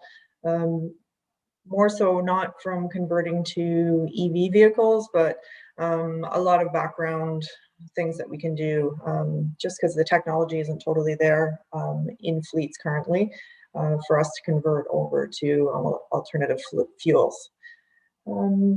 Our total goal is 50% or is 100% reduction, so zero emissions by 2051, and we're aligning with the region's goal for fleet. So they recently completed their action plan for greening of their fleet, and they produced a target of net zero. So we are going to shoot for the stars, as you said, Colin. We may not get there, but we will certainly try to achieve that. And with the, ever evolving innovation and technologies, we may be able to achieve that. So where do Aurora's fleet greenhouse gases come from? So we have about 120 vehicles in our fleet. They are there to support our roads, water divisions, bylaw, parks, facilities, and they are basically out there for us to provide service to the community. So this chart here just has a makeup of what our fleet actually is. Most of it is in equipment, so those would be backhoes, lawnmowers, tractors, sidewalk plows, and then the secondary one is in this light class of pickup trucks, so SUVs, vans. Majority of our vehicles that we're taking out for day-to-day operation are pickup trucks and SUVs. The heavy trucks, just to give you a little context, those are our snow plows. So those are the big plow trucks that you see on the roads, and probably tomorrow, because I understand there's some snow coming in. So the percentage of total greenhouse gases by mode of transportation, we thought this might be a good way to actually illustrate how the impact of the fleet by the activities that we do. So light duty vehicles, so this is our trucks, our pickup trucks, our vans, and our SUVs. They have the largest percentage of greenhouse gases because they're on the roads along greater frequency than anything else within our fleet. Equipment, which is interesting because it's the largest makeup of our fleet, but it has the least amount. On a number of fronts, there's some rationale behind that. The equipment's specialized, so it's not the travel time. The hours of use are significantly lower. The kilometers traveled by them are significantly lower. So it makes sense from our perspective why those are low, in that class. And then snow plows only make up about 16. And same reasoning, they're not on the road. They're only on the road about 6 months of the year. So that's really logical why we're seeing those numbers there. So we came up with 5 key objectives for implementing the plan. And out of that, we had to reduce the demand and analyze the data to maximize performance and efficient resource use, improve maintenance and management practices, convert to alternative and renewable low carbon fuels, Continue to provide efficient, cost-effective services with a focus on green technologies and education and outreach initiatives. So I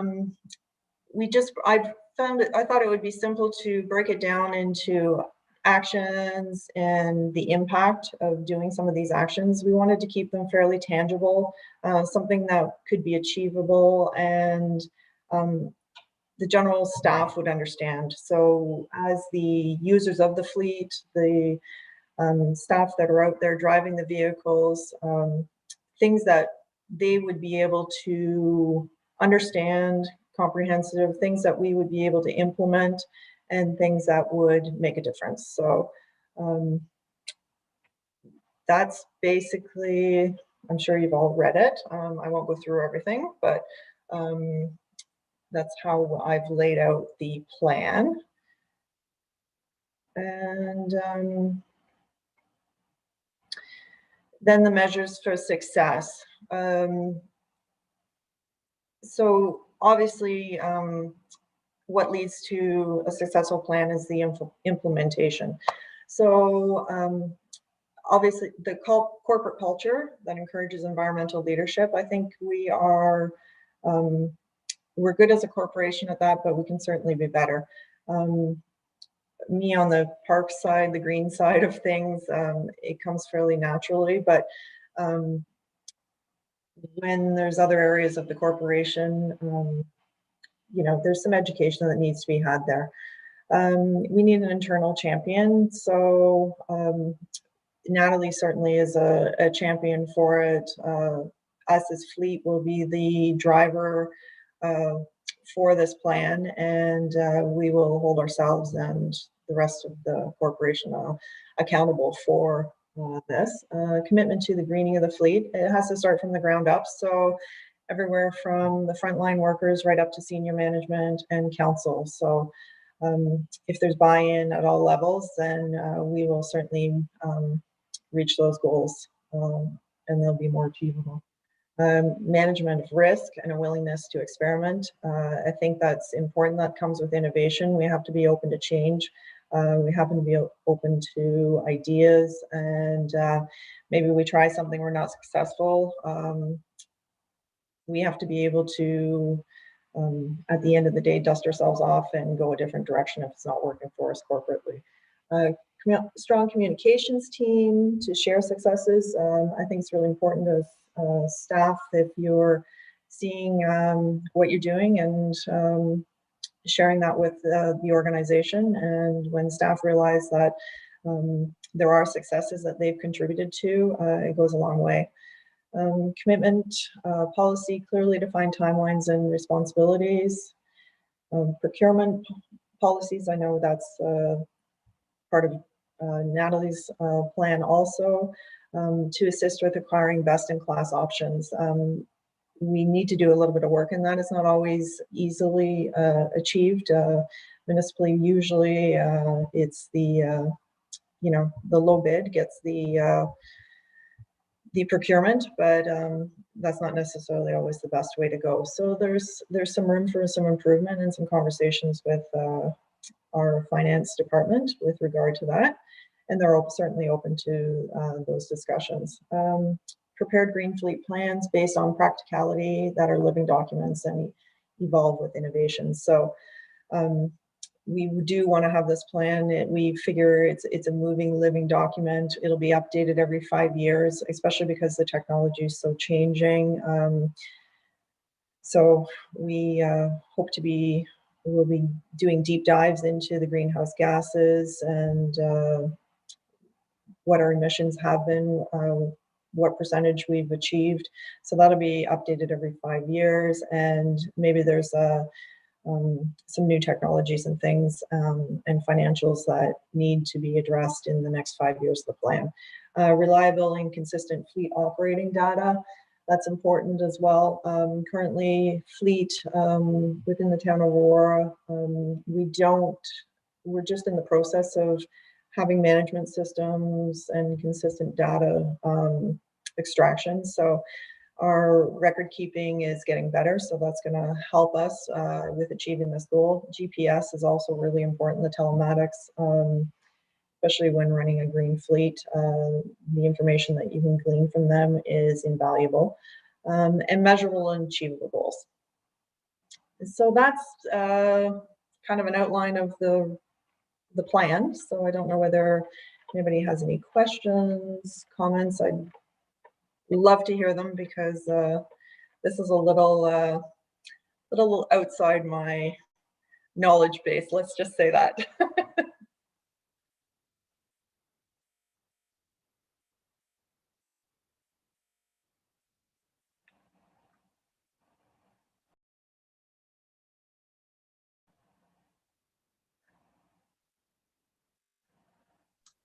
Is our fleet in the process of being replaced right now? Like how old are the vehicles we have right now, and when are they coming up for replacement? And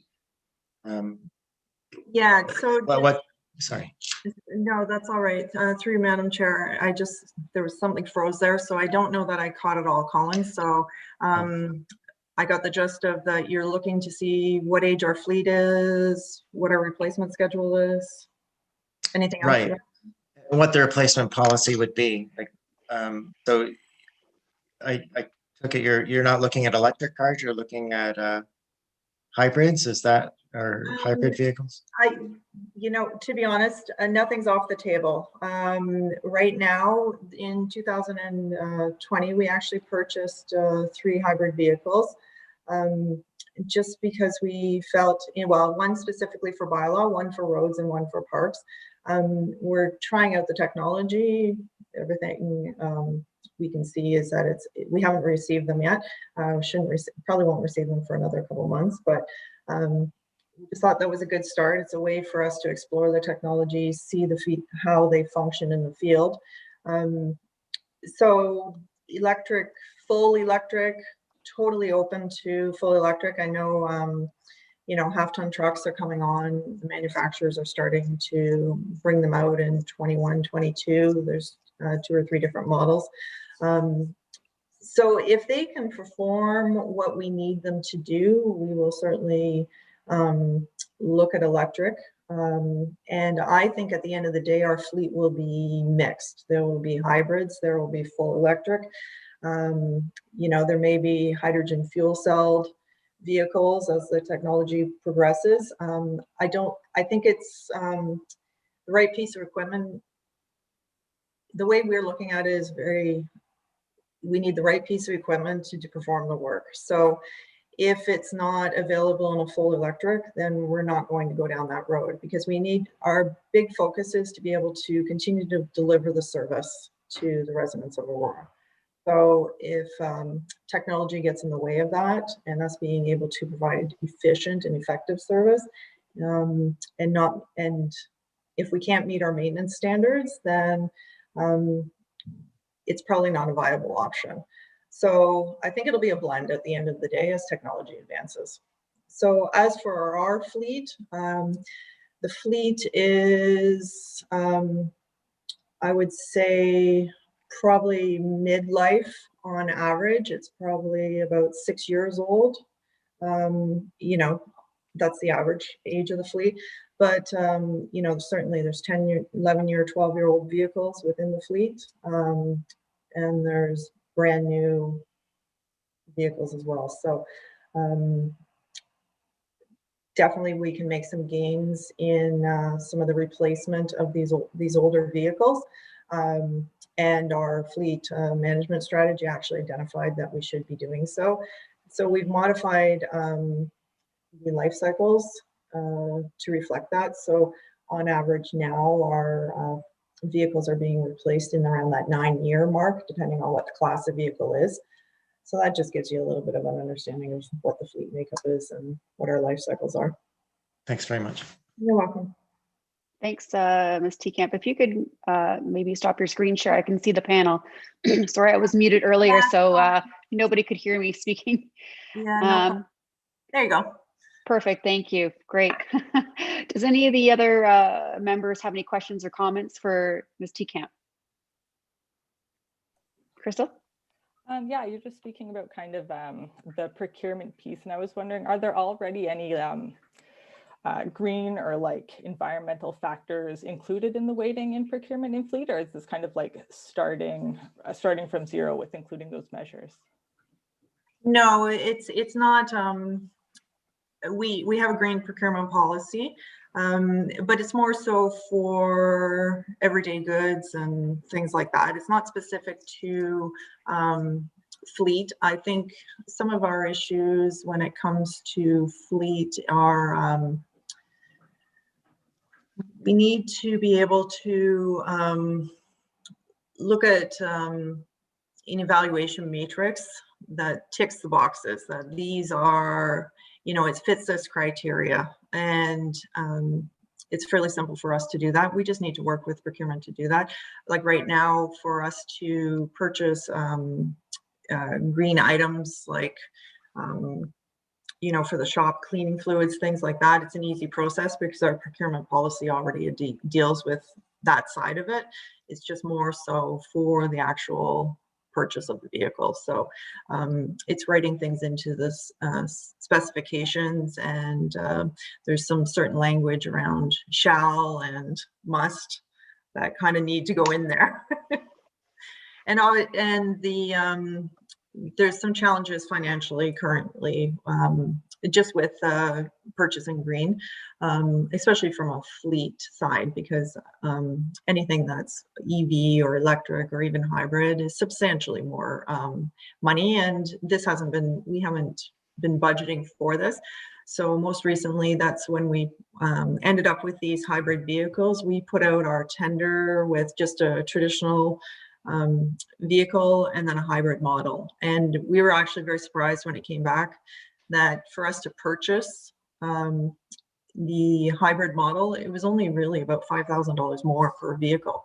And manufacturers are just they're sharpening their pencils a little bit more. And as the vehicles become more commercially available, the prices are going to come down, and we'll see that we'll be able to make those purchases to better align with our reserves and our forecasts.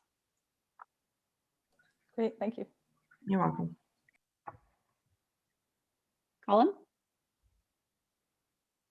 You're on mute, Colin. Yeah, sorry. I just wanted to say that I think if we look at the life cycle of the vehicle, though, with you know, the hybrid, you may end up saving money, and even with electric over the whole life cycle. Because I've seen, like, to give an example, a comparison of a Nissan Leaf over its life cycle versus the least expensive Honda Civic. The Nissan Leaf actually ends up being less expensive just because of the cost of maintaining it. So I think those are good things to remember too. And I'm not sure if we can put those longer term calculations in our budget or reckoning.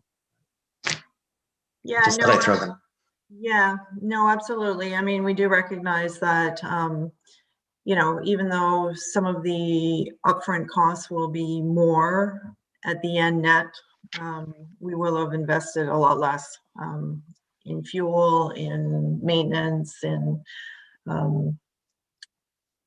yeah, many things. So yeah, we certainly understand that.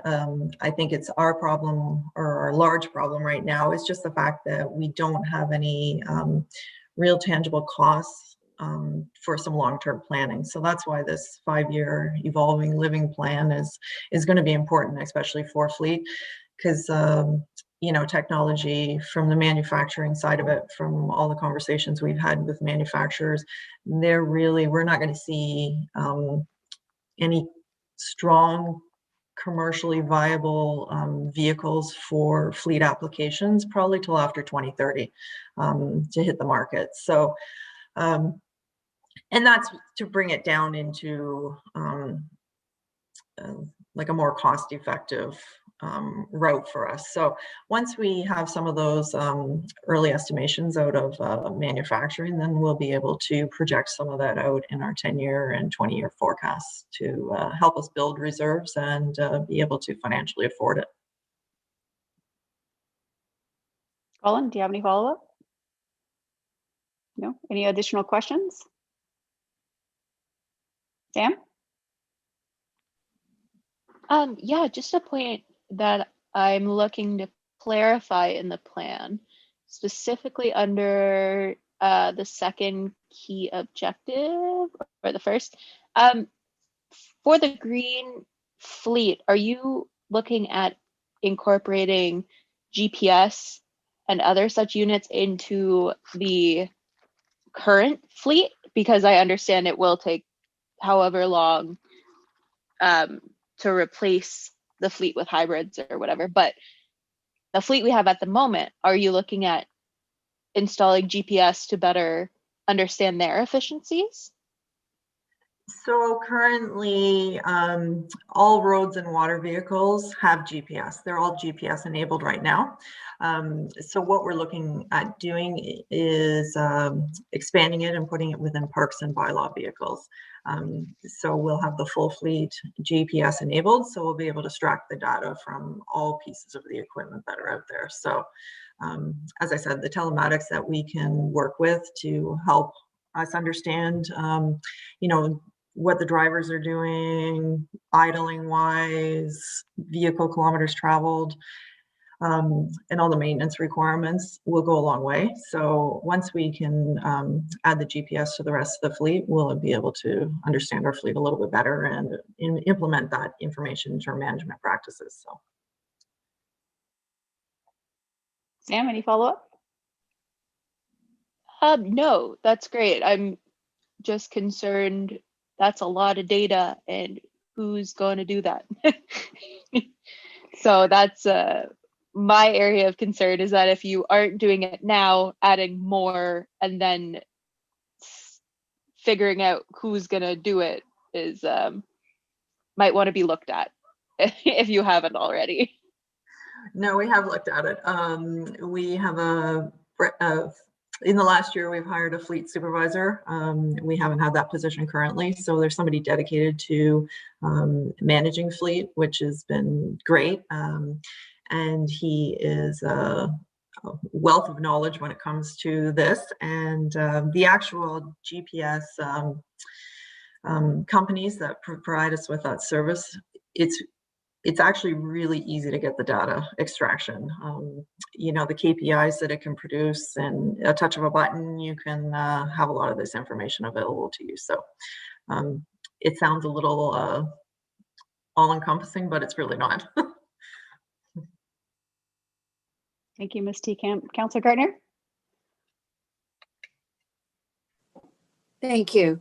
You know, going back to the procurement piece, we have to start, as was said, we have to think about spending money to save money and not always going with the lowest possible bid, because that certainly has got us into trouble in the past.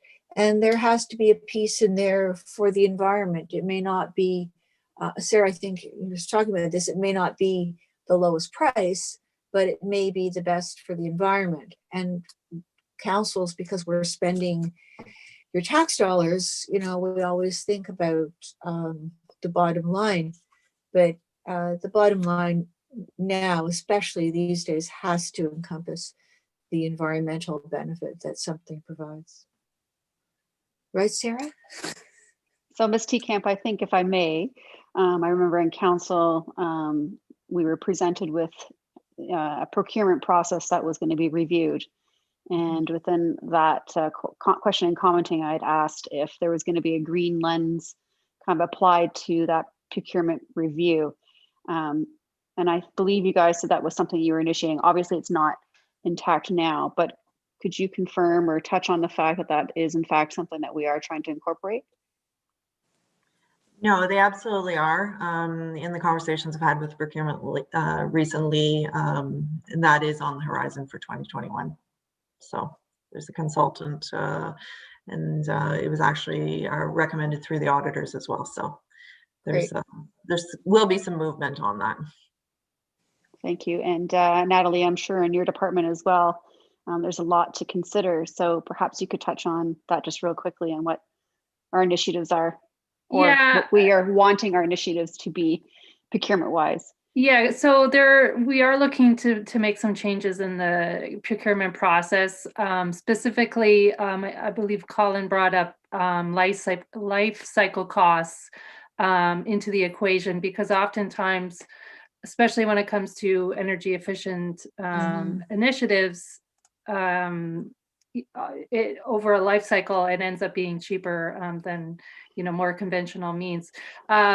I have been trying to implement this more on a project per project basis, especially with the facilities team, as they do some of their procurement for some retrofits and things.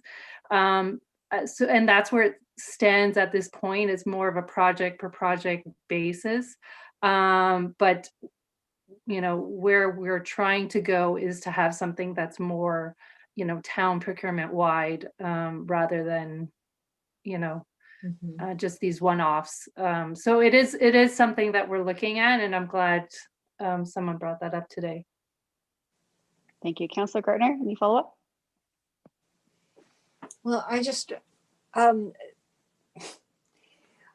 so I bought a car and it had a really great fuel efficiency transmission. And in the space of 11 years, I burned out 3 transmissions. So when we're, Sarah, when we're looking at these things, that was a very important comment about life cycle, because up front they can look like they're going to be good for us because they're energy efficient. But, it's tricky. It's still a tricky area. So I'm glad you're going to be part of it. I think it's like anything, right? With new technology, there's always problems, right? There's, the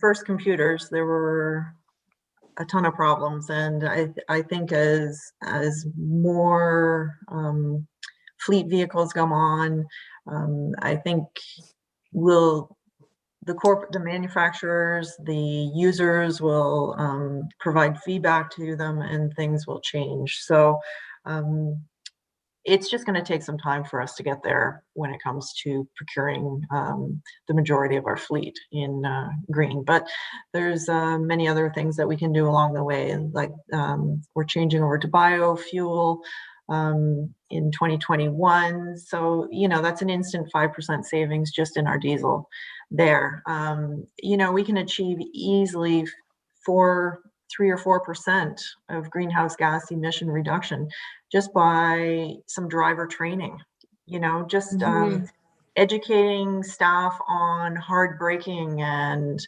accelerating, and anti-idling is another one. I mean, we're just rolling that out right now, and just so staff understand, what, the truck can be shut off, especially this time of year. They warm them up in the yard, and they come back and they think they need to have the truck running while they come in and have a break or something like that.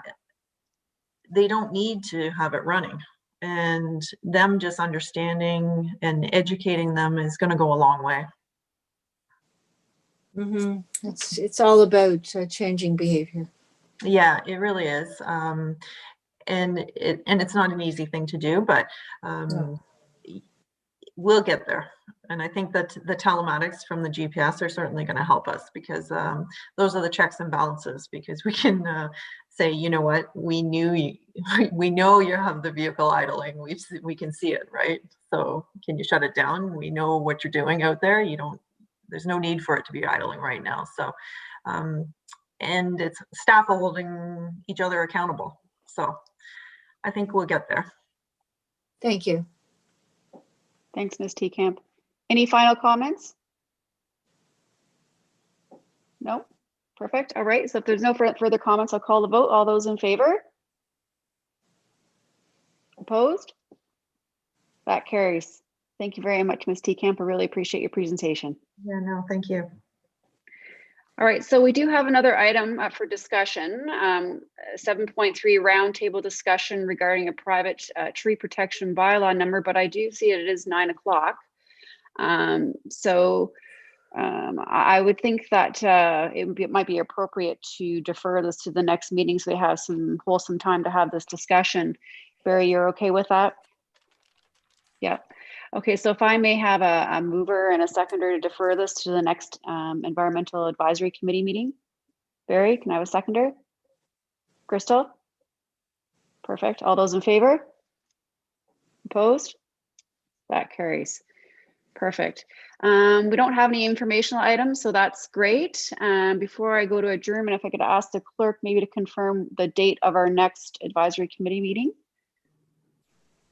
Yes, sorry, through you, Madam Chair. The next meeting is February 24, Wednesday, February 24. So that's the beginning of the regular cycle, which will be bi-monthly. So we had the benefit of an extra meeting this month. Good. Perfect, thank you. And just to kind of note, this is a special day, being a Monday as our initial meeting, and going forward, they will be on Wednesdays, which is great. So just keep that in mind. And again, like we had kind of said at the beginning, if you do have something specific you want to have a roundtable discussion about, you can certainly, shoot me an email. We can have a conversation, and we can put that on the agenda for discussion. So I'm very open to that. I want to thank Ms. Teekamp and Natalie as well for joining us today and providing us some support and feedback. You guys are amazing as usual, and I really look forward to this continued working group or advisory committee moving forward to do great things for our town. So thank you very much. All right, that leads us to adjournment. So may I have a motion to adjourn? Barry? And I need someone to second. Colin? Perfect. All those in favor? Opposed? That carries. All right, guys, thanks so much. And we'll see you on February 24th.